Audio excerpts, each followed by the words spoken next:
Okay, hi everybody. My name is Joey Morris. I run Starry Eyed Supplies and I am also on YouTube and I have a blog. Uh, I wish I had some fancy titles for you, but largely it's just me and personal gnosis and personal experience and my feelings and intuitions about things. I've researched, I've read, and I share everything that I research and I read, but largely I feel like it's more about giving heart and soul back to people and talking from a place that is at least authentically true for me with regards to spirituality. And so today we're going to talk about the dark side, if you like. I should have brought some like Star Wars music or something, but what that actually means to me, and working within the dark half of the year, working within the shadow of the self. And I really want to challenge the perception of what dark means. You get a lot of the this is a dark witchcraft and it's all evil and scary and nasty and this about being mean to people. And the more I have delved into this subject, the more I'm like, I don't feel that that's the case. I feel like we're stereotyping. I feel like we live in a society that likes the dichotomy. Over here we have the good side and the light and the positive, and over here we have the dark side and the negative, and it's not good. And if you look at the etymology of dark, if you follow it back to its root to the Proto-Germanic, it actually means to conceal. And when we talk about the shadow side of the self, we're actually talking about the things that we conceal about ourselves. And it was sort of brought up originally in psychology from Jung, and he was talking about the elements of the personality of the subconscious that we kind of push down inside ourselves because we feel that they are less acceptable. We might give them nicknames as, the negative side of the self, the undesirable side of the self. And when we really take a good hard look at it, which I've been doing for a long time now, and I like to really discuss the elements of shadow within the self, is I feel like we're doing a disservice to parts of our personality. We are pushing parts of ourselves to be less sanitized, and well, people won't like us for that energy. And in a lot of spiritual path working, they talk about not engaging with certain emotions because they're negative. And it's really damaging to me to be like, well, these parts of the natural human experience are negative. You shouldn't feel anger, whatever. You shouldn't feel jealousy, whatever. And it's like, no, the minute we're pushing down parts of ourselves, we are cutting off parts of our humanity. And rather than seeing these as enemies of the self, we can see these as prompts. If you're feeling jealous of something, of someone, or envious of something, we can use that like fuel. We can say, that is something that I want, and why do I want it? And we can, make friends with that feeling. And then rather than being just purely jealous about it, we can take it to a better place. We can be like, right, well, I feel this, so now I'm going to put it into motion. Just because it's a part of my shadow self doesn't mean that it's a negative thing. It means I can use it as fuel. I've got a few quotes that I've written down because my memory is not great, and I really felt that these sort of drove home the message. So the first one is from Jung. The darkness is your mother. She behooves reverence, since the mother is dangerous. She has power over you since she gave birth to you. Honor the darkness as the light, and you will illumine your darkness. As well as, who looks outside dreams, who looks inside awakes. And Jung really gave the shadow prominence within psychology. He was talking about, elements of the self that the ego has repressed or never recognized. So the parts of ourselves that maybe we're not sure about. We feel that maybe they're the dangerous parts of ourselves. We live in a civilized world. And some of the things about humanity is just not civilized. And in the modern sort of interpretation of human behavior, and when we look at movies and books and things, there's a good side and a bad side. And to me, this is completely and utterly missing the point because everything works in shades. And when we talk about this within spiritual path working, this becomes even more problematic because what is the point of spirituality? large, and by and large, is to know thyself. It's to discover the mysteries, to understand the energies both within the self and without the self. It can be a search for godhood. It can be a search for deity. It can be a search to just better understand the world around us. And the world around us doesn't differentiate the same way humans do. You look at lions. Lions are not like, you know what, I'm not going to eat that antelope. I'm not going to be vicious with that antelope. That makes me a bad lion. It's only human beings that do this. And we say, as human beings, oh, it's because we've evolved past the animalistic side of ourselves. And we sanitize human behavior. And for me, as I was delving into witchcraft and the interesting intricacies of how we see the world around us, and I was looking at the Celtic mythology because that's where my natural progression, my personal gnosis took me. We talk about the light half and the dark half of the year. And I was like, well, if we sanitize this idea of what dark is, do we have an evil side of the year, or are they just talking about what naturally occurs in nature? We have the sun being prominent in one half of the year, and then not so prominent in another half of the year when we're moving towards what is known as a Celtic Samhain or Halloween, depending on how much you've heard and read about it. And for the ancient people, because I love history, and I love seeing how like ancient people really took on these journeys, they're a little bit anxious when the sun was on the decline. So at Samhain, they're a little bit nervous, a little bit afraid, their fear starts coming out. And for me, fear is a big part of what shadow is all about. We're afraid of as human beings, of things that make us seem less desirable, less acceptable, less friendly to other human beings. Emotions even, anger, jealousy, pain, difficult experiences that get sort of pushed down into the psyche rather than dealt with and rather than integrated into a spiritual journey. And the ancient people were so worried about the decline that they then put a whole fire festival around Samhain when they felt the veil was thinnest, which is something that has carried forward into modern retellings of spirituality, which is then that the gods of the underworld could rise at Samhain, and they would bring with them fairies and goblins and ghosts and spirits and so on and so forth. And this has kind of stayed with us, at least in paganism and spiritual path workings, and even in modern consciousness, that Halloween, Samhain, the dark half of the year, it's pretty much when it starts about autumn equinox really and moves, but the big festival is Halloween.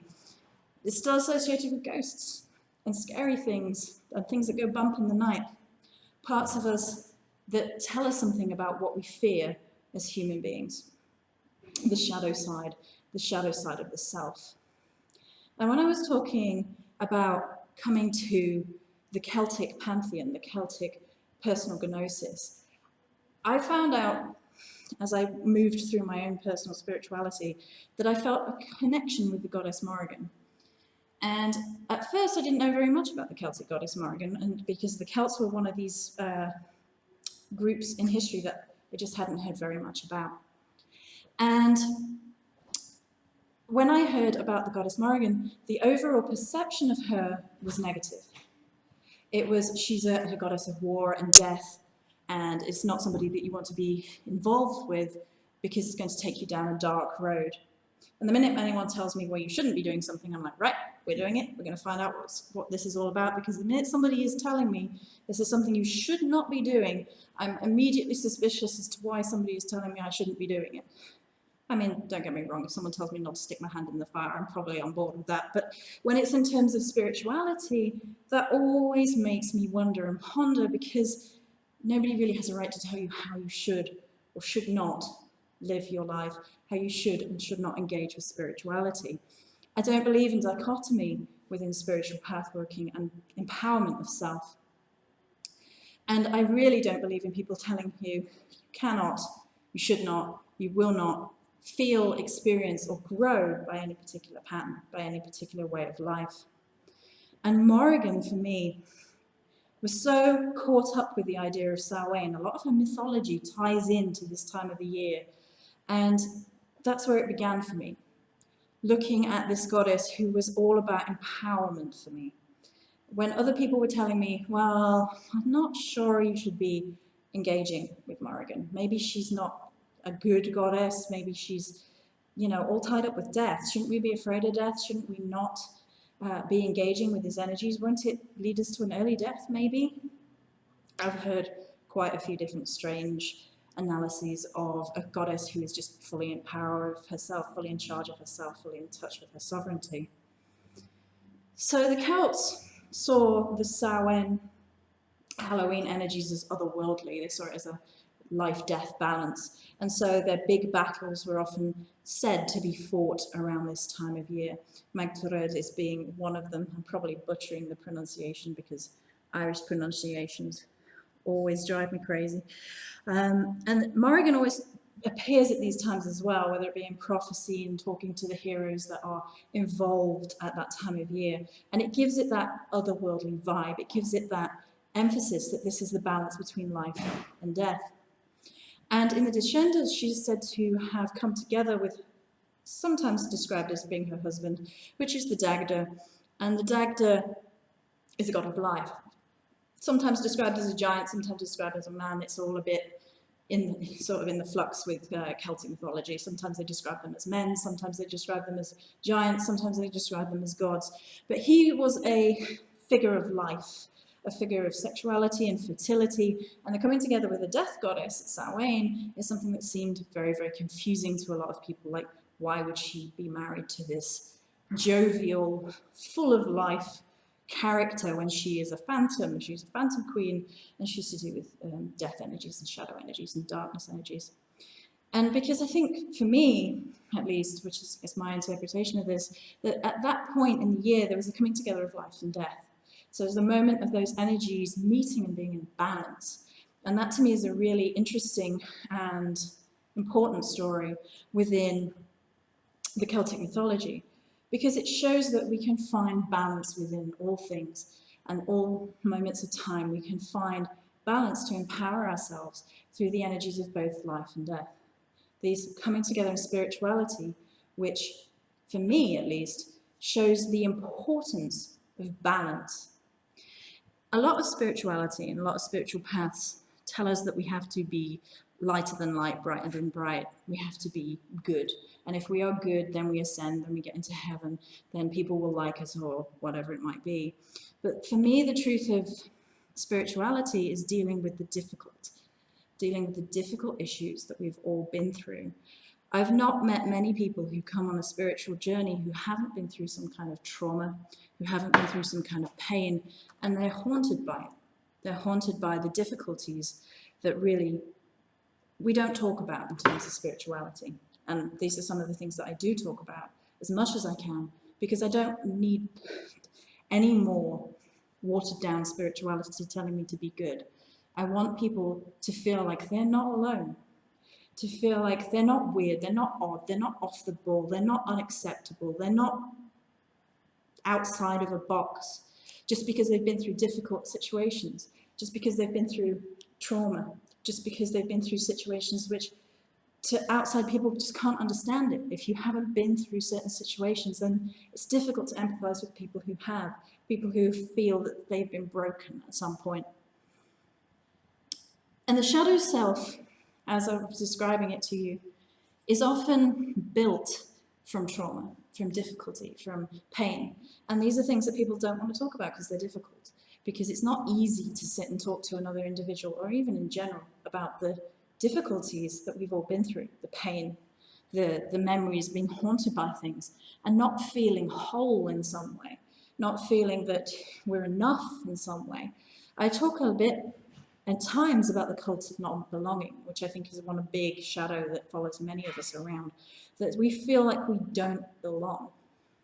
We feel like we don't belong with other people. We don't feel like we connect to other people because we feel strange and unusual. We feel like the little weirdo for one reason or another, whether it be how we look, how we dress, how we feel, how we think, what we've been through, all of it.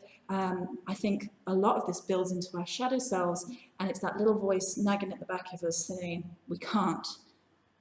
And because spirituality doesn't really talk about these things in a lot of cases, how are we supposed to move past that? How are we supposed to integrate that? How are we supposed to become friends with who we are?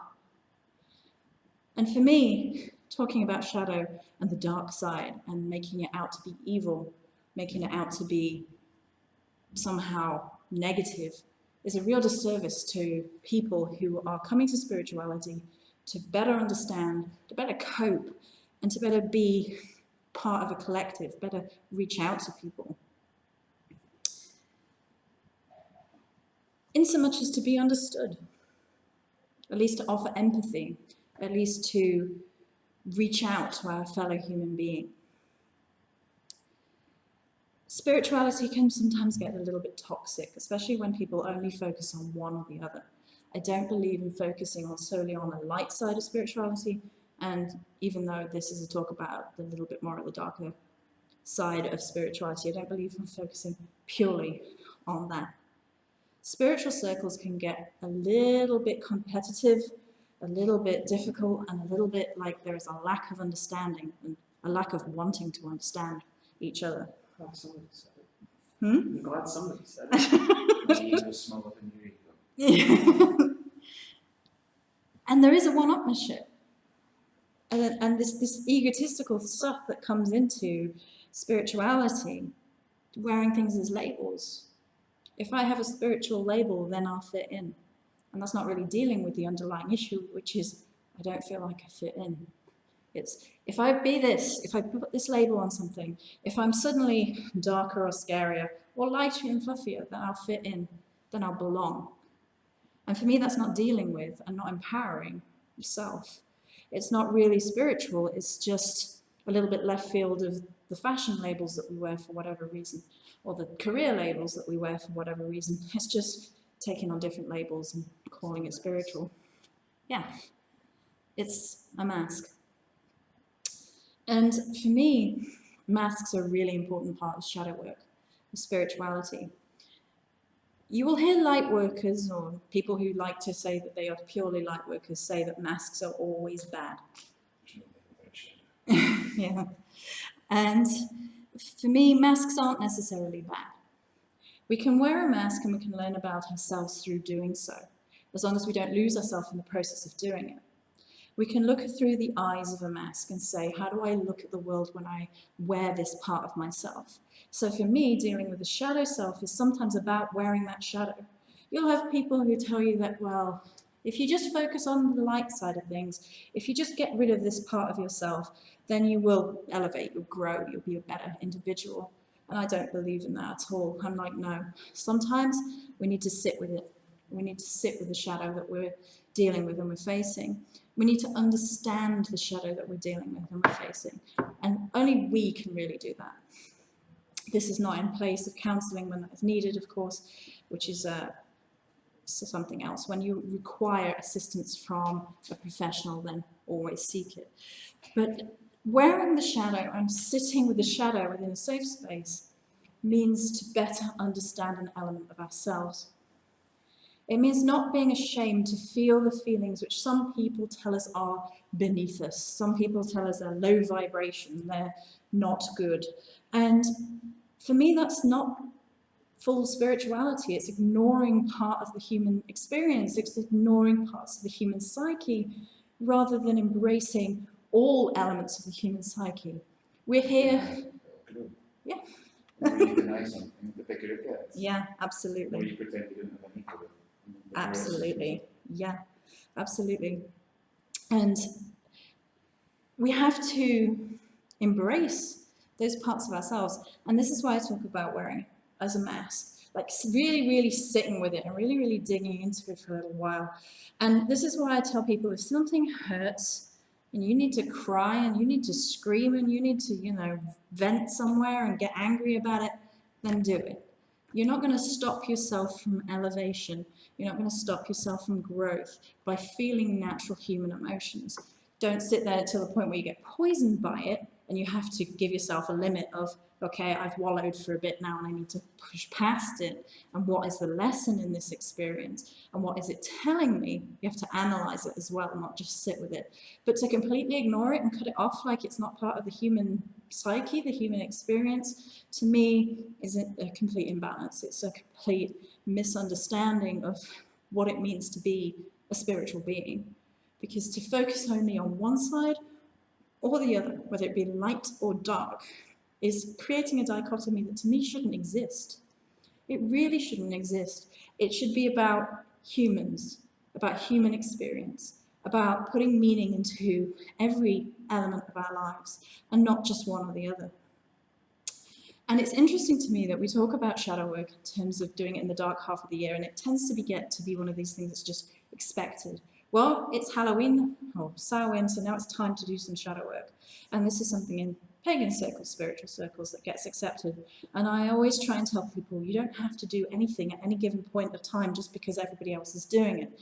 Yes, Halloween is coming and we focus on the otherworldliness. So we focus on ghosts and fairies and goblins, etc. So then we focus on the ghosts and goblins within ourselves, the shadow parts of ourselves. But we don't have to do that. We can focus on it whenever it comes up. The natural human cycle is that we tend to go through ups and downs in life. And then when we're feeling up and vibrant and happy about a situation, we're not necessarily focusing on the shadow side of it. But when we're feeling brought down by a situation, then we're focusing on the shadow elements. And that can be at any given point in time. We don't have to follow a preset as dictated to us by whomever it might be, outside influences, teachers, the way things just naturally are accepted. And as I came to work more and more with a goddess who is primarily a shapeshifter, which is how I have come to understand her energies within my personal gnosis, but through the mythology. The goddess Morrigan is a Celtic goddess who's mostly associated with war and death, and every time people come and ask me about war and death, and I want to say, and shapeshifting. Because if you look at the nature of a shapeshifter, it's far more interesting to me. It means it encompasses change and chaos and little bits of something we can't explain. When it's that little bit of mystery, that little bit of something outside of the human experience, because I haven't yet been able to shapeshift, I don't know about you, but in terms of turning it full on into a crow and flying off, I haven't managed that yet. It would be interesting, but Just you know. putting my face on in the morning before I get It seems to be a totally different attitude. Well, deep meditation. And you should change in deep meditation. You can actually, yes, you can absolutely sort of get involved in deep meditation, and that is a shifting both of consciousness, and you can go on travel journeys within deep meditation. So I did get a bit lost eating worms once. So the first time I managed to fully become an animal in a meditation was, there was a sparrow and I kept landing and eating worms and horrible creepy crawlies, and I was just like, how did I become a human? I can't. I've had enough of this, it doesn't taste nice. Mushrooms. My attention span is so small as well that Yeah. it went up for ages. But even within how goddesses such as the Morrigan, and then there are other goddesses and gods who are considered to be dark, and it's, you know, Hades, you've got Kali, Lilith, and so on and so forth. That's usually because they're associated with death in some form or another, and the big fear. And shadow work is largely about what we're afraid of. The parts of ourselves that we're afraid to connect with, parts of ourselves which we fear on some level, and then these goddesses and gods represent a fear, and the biggest fear that most humans have is the big uncertainties, such as death.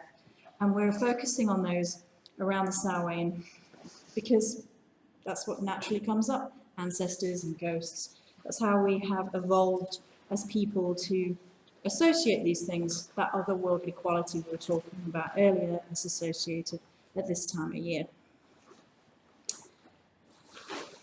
So death and the great unknown, to be afraid, to not know, to not understand, these are all parts of the shadow self. These are all parts of what we cannot fully explain, because as much as we may believe in something, such as reincarnation, until we die, we don't actually know. And I think this pulls into the shadow self, the dark half of the year, and understanding things which are abstract a little bit. We don't know about these things, and not being able to control these elements, not being able to have a full answer about things, usually frightens us as people.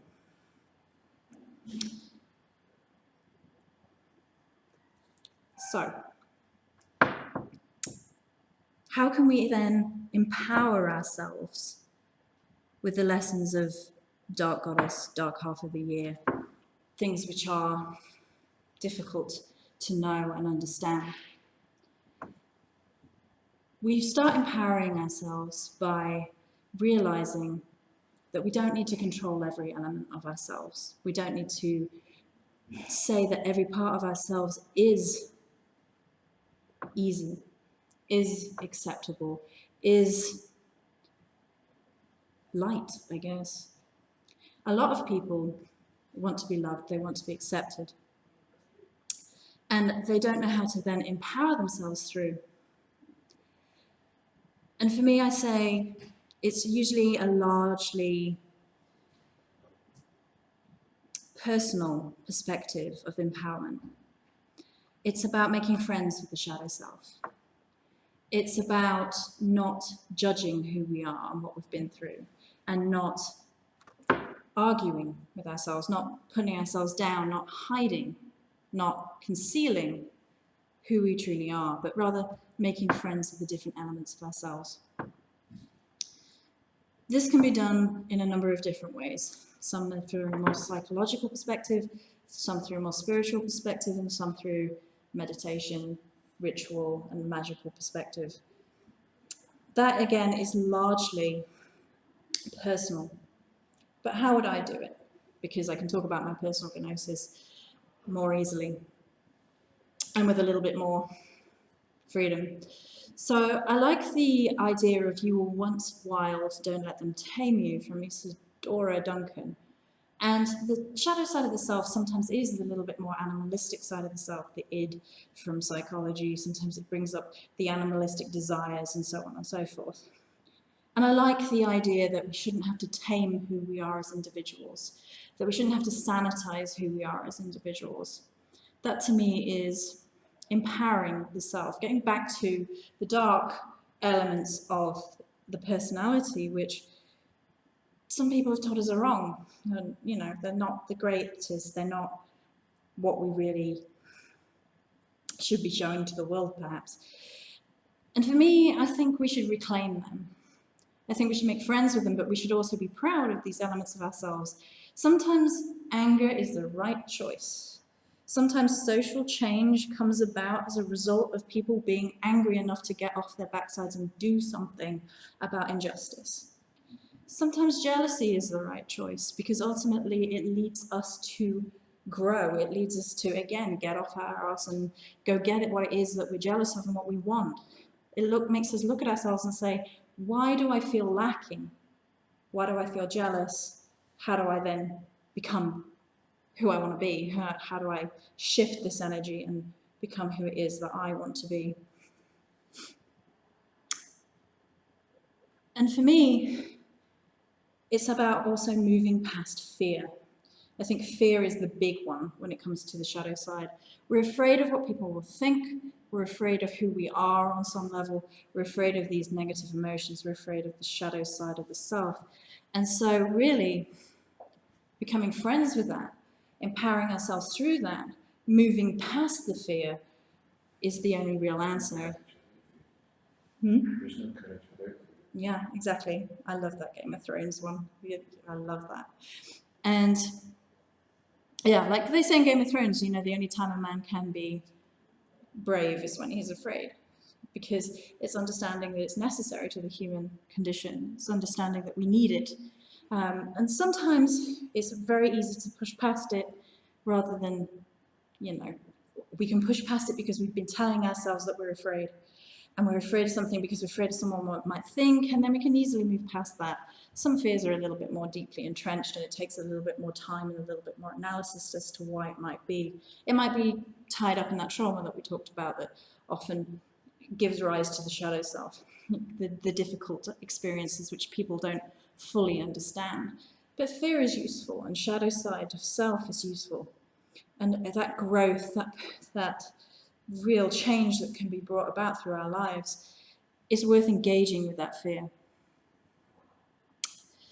For me, there is no such thing as an evil human being within reason.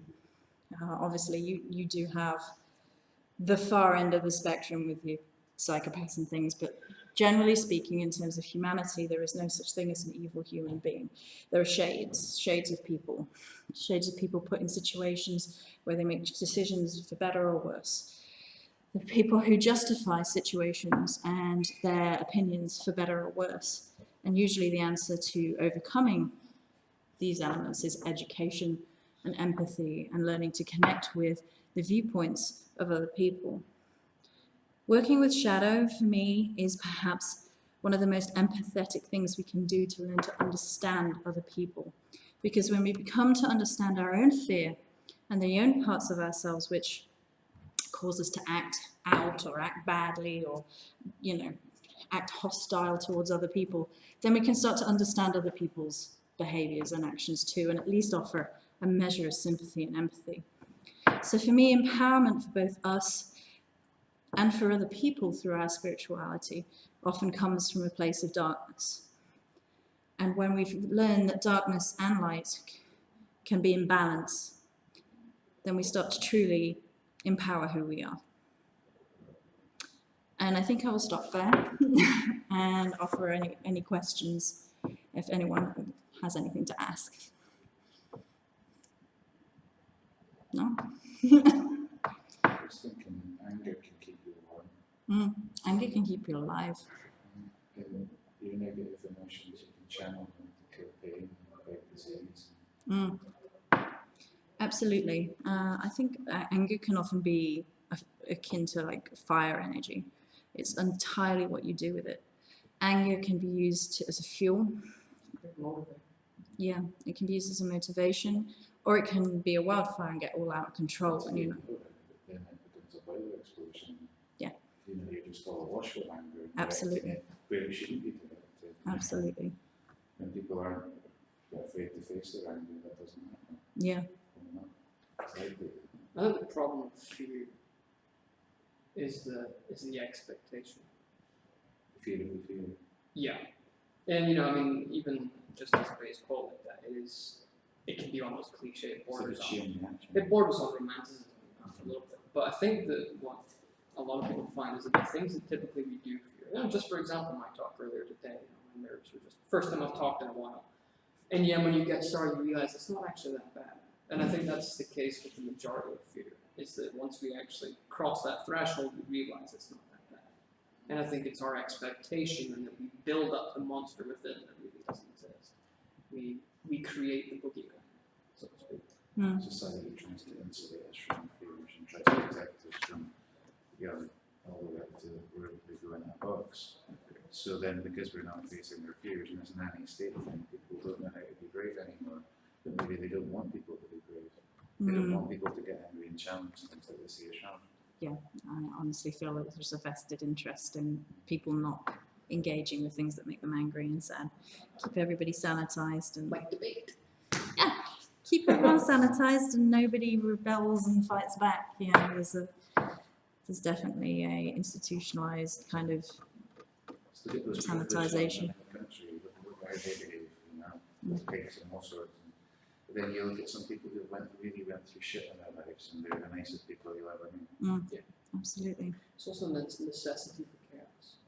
This is conflict and struggle and hardship are what helps us grow. We don't grow when everything's perfect. We grow when there's something to work towards. Yeah, and we learn more about ourselves in times of chaos and pain as well. Because there's nothing like seriously difficult situations to show you who you truly are. Game of Thrones again, chaos is allowed. So what would be your favourite animals to change into if you were doing If I could change into anything? Yeah, probably a fox. I wouldn't mind some of the big cats as well. I think that would be fun. We have a tiger for a day, that would be awesome. I think you should do it. You should do some intensive meditation. And, even you could brush your hair like a fox. And Yeah. either put on foxy colours. And Yeah, that would be fun. Thank you. Thank you. Bye.